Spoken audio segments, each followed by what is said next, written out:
Balik na sa Regional Monitoring Action Center sa PRO7 headquarter. Diin nato makita mga kapuso, andam na ato ang kapolisan alang sa samabot nga eleksyon. Karong Lunes, karong hapon nato makauban si Police Brigadier General Dibol Senas, ang Regional Director sa PRO7.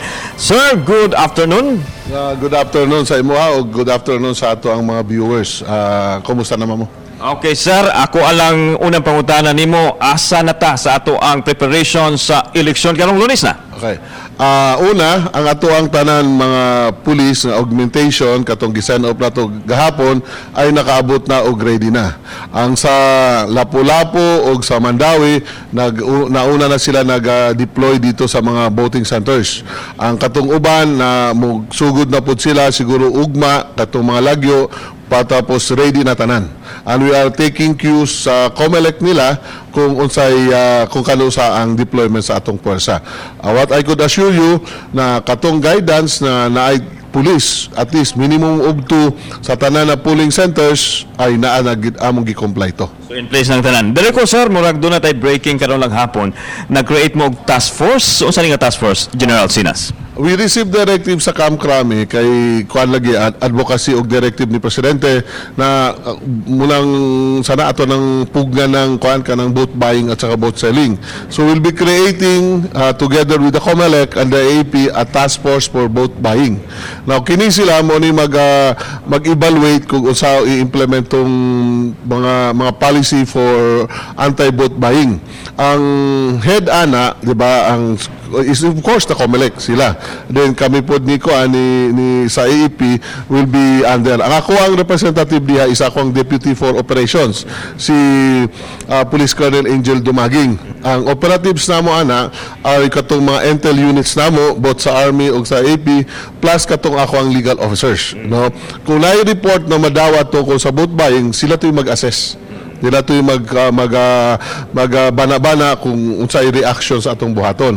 This is over and above sa mga reaction team sa bawat munisipyo na police station. Kini lang kasi murag i-focus lang tong operation o investigasyon sa paraan. And I think the Kamkrami wants that to have it operational karong adlaw. Okay. Speaking of vote buying, doon na ba tayo receive complaint nga doon na namalit og boto, na namaligag boto, General Sinas? Ay amigo, daghan na kayo. Daghan na gipambato na namo amo nang gi-informahan ang bawat stations na namin maghatag sa mo ang mga report na kuan amo nang gi-alarmahan ang mga concerned stations to follow up this, follow up that, and send patrol and check kining mga tawhana o mga residences na suspected to be involved in vote buying. And so far, all of them come negative. Kaya katong gihatagan og report pag ato nila, wa naman sila naabtan. So wala na po tong tao dito. Katong uban na adpan ng tao gidinay man niya. So wala mamikaso na parapugan pa sila.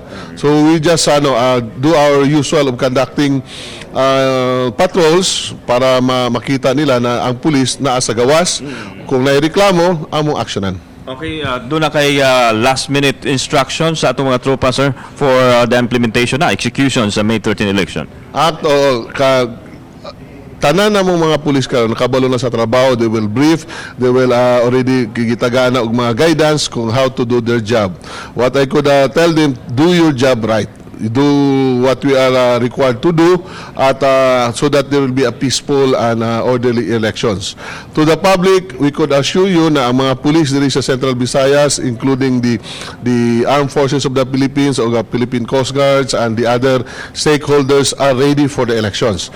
We have conducted a series of planning, makita nyo naman, series of coordinations, series of CIMEX and everything. And I think we are now approaching to the final day on May 13. And I could assure to our public that the police, the AP, is ready. And we could assure them that they could exercise the right to choose our leaders properly without any pressures or any harassment from either of the group. And also, I have to remind our people and to the public that the police are always non-partisan and we remain neutral to any parties in these elections. Okay, daghang salamat. Police Brigadier General Dibol Senas, sir. Nagdali-dali yung taon ni siya pag-apas direron sa atong interview mga kapuso.